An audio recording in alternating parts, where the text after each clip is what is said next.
Bonjour à tous, c'est Loua pour Beauty and the Beat. Aujourd'hui, mon invité c'est Sparadrap. Et je vous laisse découvrir tout ça dans la suite. Bonjour. Ça va? Ça va.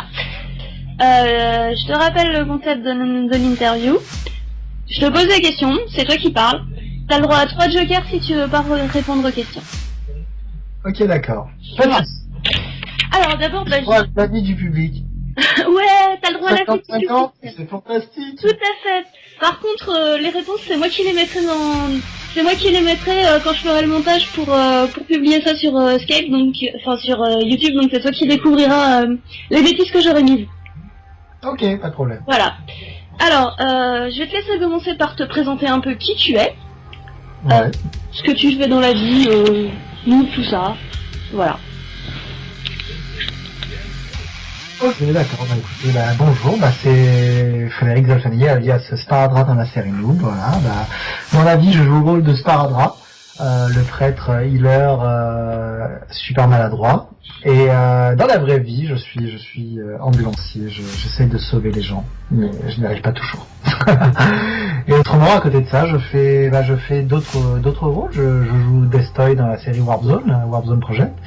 J'anime une petite émission sur le rétro gaming qui s'appelle 330 minutes pour survivre.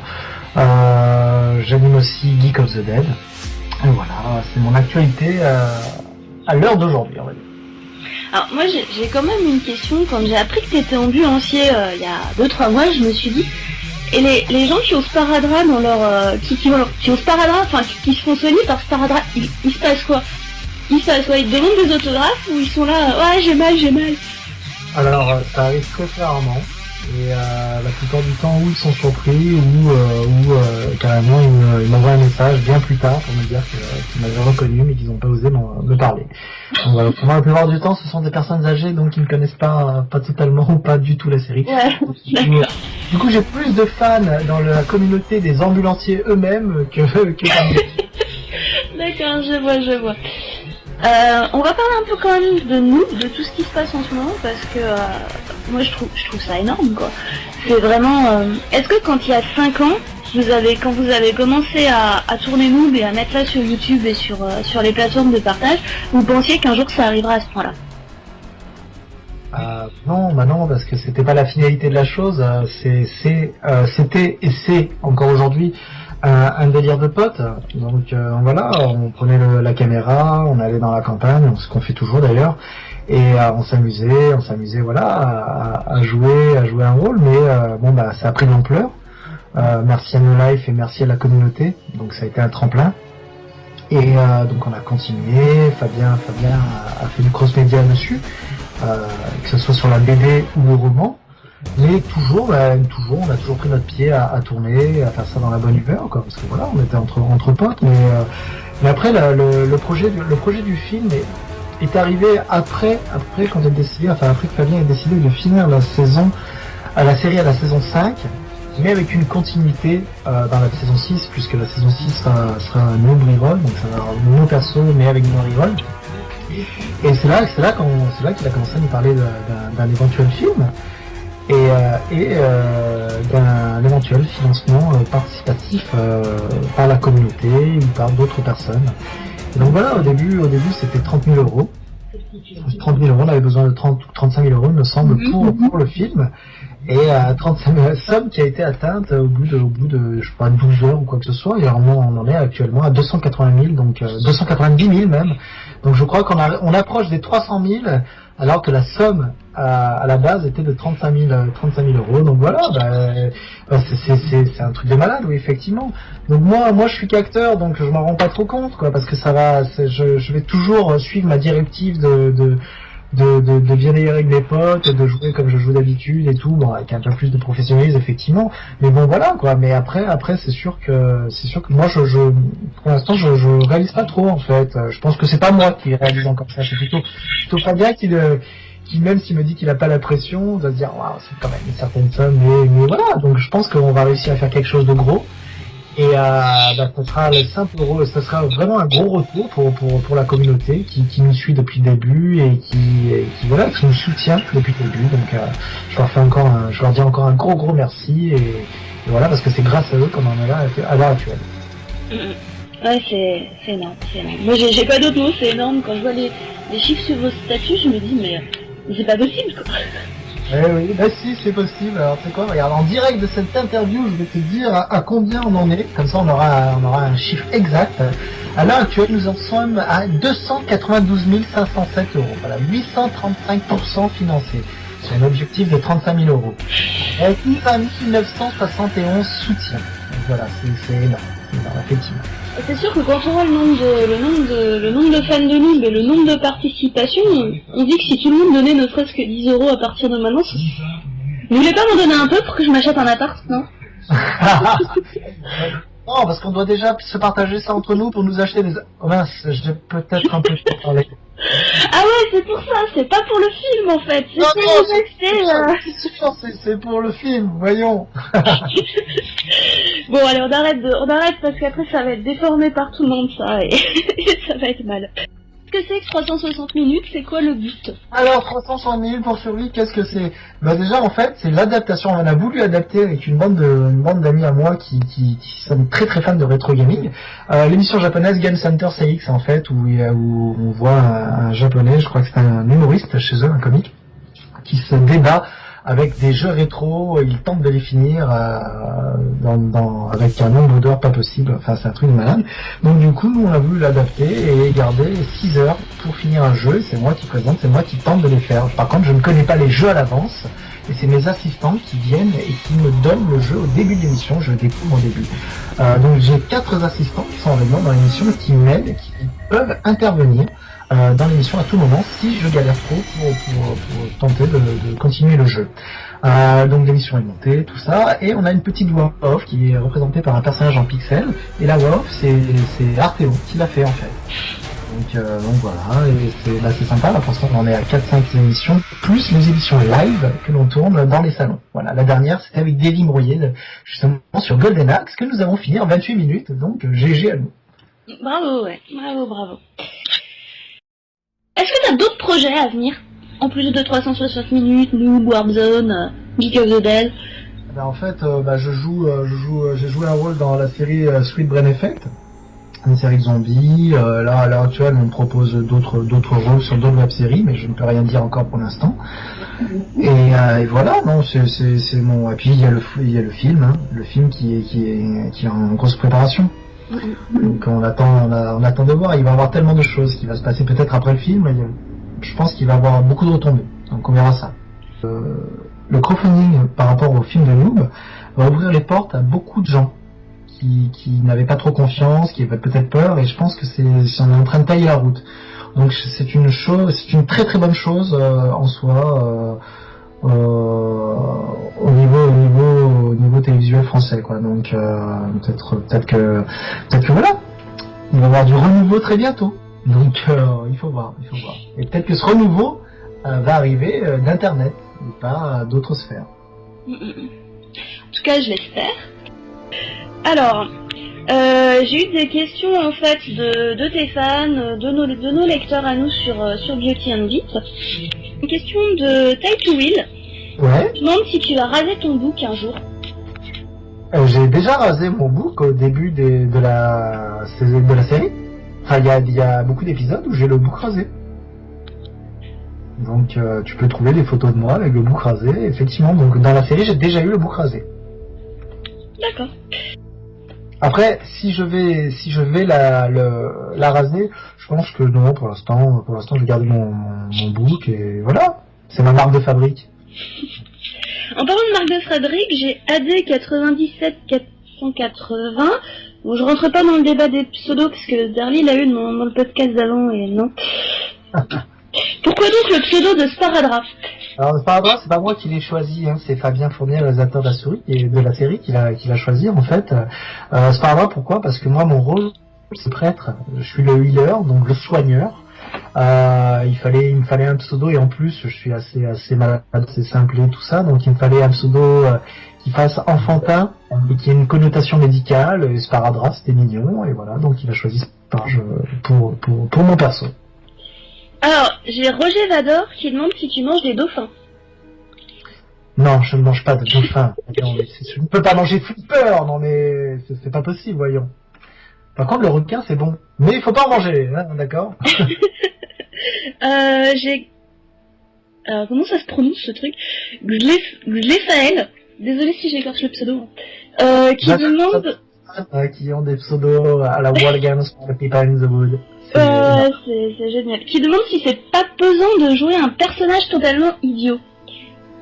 Non, bah non, je trouve que c'est même sympa, parce que au moins ça permet de faire autre chose que ce que tu es dans la vraie vie. Et puis surtout c'est dur, ouais, c'est dur et facile de jouer un perso comme ça. C'est plus dur de jouer sérieux. Mais non, moi ça me fait plaisir. Et puis au bout de 5 ans, Sparadrap il fait partie un peu de moi, donc du coup non, ça, je suis content de le jouer, voilà. J'ai eu au moins 15 questions qui demandaient comment t'es venue l'idée du Smurfbif en cache-sexe pour les 100 000 euros. Oh mon Dieu, comment? C'était un gage, et il fallait que ça ait un rapport avec mon personnage, il fallait que ça ait un rapport avec moi. Donc je me suis dit, bah autant se faire un petit délire comme ça. Mais après, j'ai dit un Smurfbif en cache-sexe. J'avais pas dit quel est Smurfbif et surtout la grosseur du Smurfbif. Donc du coup voilà, c'est vrai que je m'en suis bien sorti quand même. Mais j'ai tenu parole et j'ai fait ma photo pour les 100 000. C'est admirable, sincèrement c'est admirable. Je te l'ai déjà dit l'autre fois, mais c'est vraiment admirable. Bon, je suis un homme de parole et si je dois faire d'autres paris, sachez que c'est du sûr. Justement, en parlant de paris, j'en ai eu un pour le 1 million d'euros. Ah. Est-ce que tu relèverais le défi de prendre la photo sans le Smurfbif pour le 1 million d'euros? Mais jamais de la vie, j'ai une réputation quand même, il y a des enfants quand même, il y a des enfants qui regardent, c'est pas possible, voyons, attendez, ce sera impossible. Dommage. C'est pour toi que tu dis ça pour le... Non, pas du tout, non. Je veux pas me faire taper par Golgotin, non. Alors, j'ai Ferlina de Fanatic Game qui demande si tu étais un animal, lequel ce serait? Alors ça, c'est une très très bonne question, parce que c'est le genre de question qu'on me pose très rarement. Si j'étais un animal, lequel je serais? C'est une très très bonne question. Ah là, vraiment, d'habitude, je réponds du tac au tac parce que je vois, mais là, je pense à un petit renard. Un renard? Ouais. D'accord. C'est toujours Ferlina, hein. Si on t'exile sur une île peuplée de ronflex morts-vivants, tu prends quoi avec toi? Sur une île de ronflex morts-vivants? Ouais. Il a été la chercher loin. Eh bien, écoute, je pense que je demanderai à Rick de venir avec moi sur l'île. Et je sais pas, en fait, il est ronflex mort-vivant, mais c'est horrible. Mais justement, à Bear Grylls, il saura se sauver sur une île déserte, quitte à boire son pipi et tout ça, donc je sais pas, il faudrait des gens qui sachent survivre sur une île déserte face à une attaque de morts-vivants. Je demanderai à Georges Romero de venir avec moi, il doit en avoir un. Et puis je prendrai mon guide de survie en territoire zombie Pokémon. Je pense que ça va être... D'accord. J'ai 4 caches qui demandent est-ce que à un moment dans ta vie tu as été traumatisé par des sparadraps? Jamais. Jamais. Et si tu te mets un sparadrap toi-même, qu'est-ce qui se passe? Un sparadrap sur un sparadrap, qu'est-ce que ça fait? Un sparadrap sur un sparadrap, ça fait un double sparadrap? Je sais pas, ça fait une mise en abîme. Ok. Est-ce que tu utilises souvent ton bâton cheaté dans la vraie vie? Jamais de la vie. Et si tu pouvais? Jamais de la vie. Pourquoi? Si je pouvais utiliser mon bâton cheaté, j'essaierais de l'utiliser pour soigner les gens. Hein, déjà, ce serait sympa. Et j'essaierais de faire ça vraiment bien. Donc voilà, si ça existait vraiment, ouais, effectivement, je ferais ça pour soigner les gens. Et si tu joues à des MMO, est-ce que tu soudoierais les MJ dans ces jeux-là pour avoir ce genre d'item totalement cheaté? Pas du tout, puisque comme je n'ai pas c'est pas mon caractère, et surtout dans la série, je n'ai pas soudoyé quelqu'un. On me l'a donné. Oui, non, mais là on parle dans la vraie vie. Non, c'est pas. à mon caractère, tu vois, donc je pense que je souillerai rien du tout pour avoir quelques items que ce soit. J'attendrai que ça arrive. Je suis pas le gars quand il joue qui est à la recherche du gros truc d'un coup, là, de suite. Le but c'est de t'amuser, quoi. C'est ça. En parlant de jeu, lequel est-ce que tu crains le plus d'avoir dans un 360 minutes pour survivre? Beaucoup, hein. Beaucoup, puisque je suis un peu une quiche quand même. Dans tous les trucs genre Super Ghost and Ghost. Alors il faut savoir que je ne le dis à personne, mais il existe une liste noire que je donne à mes assistants avec quelques jeux dessus auxquels je ne veux pas jouer parce que impossible à faire. Pour moi, je sais que je ne pourrais pas. Et donc ouais, des trucs comme Super Ghost and Ghost, Agane, des trucs comme ça quoi, qui sont infaisables quoi, des jeux où il faut être japonais ou je sais pas moi, être dans la matrice de la Super NES pour réussir à y jouer quoi, c'est pas possible. Donc je pense que Super Ghost and Ghost est un très bon exemple quand même. D'accord. Golgotha me dit d'avoir fini avec sa cousine il y a de nombreuses années. Je ne mettrai pas sa parole en doute, mais j'aimerais bien voir ça. Ah bah t'as qu'à l'inviter et lui faire jouer, hein. Ah mais t'inquiète, c'est prévu, il y aura un live, on va voir ça. Et si t'étais une console, laquelle tu serais? Ah, c'est très dur parce que moi je suis très Nintendo et j'hésite entre la NES ou la Super NES. D'accord. Allez, je pense à la Super NES parce que la NES a beaucoup bercé mon enfance. Mais c'est la Super NES qui m'a vraiment explosé la rétine quoi. Quand j'ai commencé à jouer à la Super NES, ça a été la révélation totale quoi. Moi j'ai eu une Mega Drive très très tardivement et une PS Engine aussi très très tardivement. D'accord. Et à ça est venu se greffer toutes les autres consoles, un Game Boy, tout ça. Mais je pense que oui, la Super NES, ça a été l'un des plus gros chocs vidéoludiques de ma vie. D'accord. Ok. Je suis trop jeune pour avoir joué à ça. Malheureusement, parce que c'était les meilleurs jeux dessus. Mais tu as quel âge? 25 ans. Oh, ça va. Nous avons 25 ans de différence tous les deux. Non, je déconne. Quoi, t'as 47 ans et demi, c'est ça? Oh, c'est pas vrai, je suis jeune. Vas-y, dis ton âge. 32 ans. Oh, ça va. Mais oui, c'est ce que j'ai dit, je suis jeune. Et le jeu vidéo conserve. Il y a qu'à voir Marcus. Il a 70 ans, mais ça ne se voit pas. Ok, donc je vais essayer d'avoir Marcus la prochaine fois juste pour lui ressortir ta petite phrase. Ça, je pense que ça va le faire rire. Et voilà. Où sont mes questions? J'ai perdu mes questions avec tout ça. Ah bah, attends, je te les apporte. Non, parce qu'on vous l'a pas dit, mais on est dans la même pièce en fait. On fait genre de cette interview, mais non, pas du tout quoi. J'arrive, hein. Oui, J'aime bien ça aussi. je les trouve plus. Ils sont où mes papiers? De la news. Attention, tu as la pression. Non mais j'enlèverai ça au montage, hein, tu crois quoi? Je vais pas laisser. Oh non, non. Si tu remplissais le vide en nous parlant de ton prochain Geek of the Dead. Allez. Comme il n'y a pas de prochain Geek of the Dead pour l'instant, ça va être très dur. Par contre, je peux vous parler des prochains 360, même si je ne dois pas spoiler. Le prochain 360 est en cours de montage. Et c'est un jeu sur Super NES. Super. Je ne dirai pas si je l'ai fini ou pas, mais c'est un très bon jeu. D'accord. Je pense que quelques personnes vont être contentes que je le fasse. Mais ouais, j'ai été très très content de le faire. Très surpris de le faire, mais je vous annonce une bonne émission. J'ai plus de questions parce que toutes celles qui étaient sur la liste elles sont dites. Donc je vais te demander, j'ai pas encore le nom de mon prochain invité, mais je vais te demander de lui poser une question en fait. Bon, écoute, à la prochaine personne qui viendra à l'émission, je voudrais savoir justement pour lui quel est son plus beau souvenir vidéoludique en fait, en termes de jeux vidéo de console. D'accord, ok. Eh ben, je te remercie vraiment beaucoup, Sparadrap. Je vous souhaite bonne chance à tous pour Noob. Et moi, je remercie Beauty and the Beats. Voilà, je vous remercie de m'avoir contacté pour cette interview. Voilà, merci à vous. C'est bien d'avoir des gameuses et des geeks un peu... Enfin, surtout des grosses gameuses, ça fait plaisir.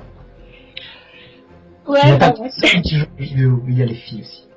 Mais oui, mais tu savais qu'on représente 40% du marché quand même? Eh bien écoute, je ne le savais pas, mais ça ne m'étonne pas. car il n'y a qu'à voir, Kayane, qui est l'une des meilleures joueuses au monde de jeux de baston. Voilà, donc ça ne m'étonne pas. Vous les filles, vous êtes les meilleures, c'est tout. Ah ça, je vais l'enregistrer, je vais me le repasser en boucle toute la journée. Et je pense que je vais faire tout seul. Non,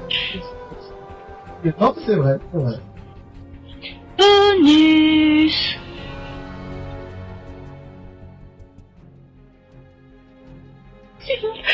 Ah, tu me stresses, Paradra, tu me stresses. Je n'en sais pas, mais tu me stresses, en fait. Tu veux m'avoir un vrai comme ça qui te stresse?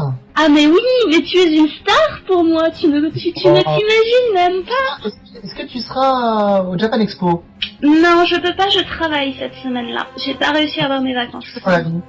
Je bosse à McDo à mi-temps et je fais des études de scénariste en même temps.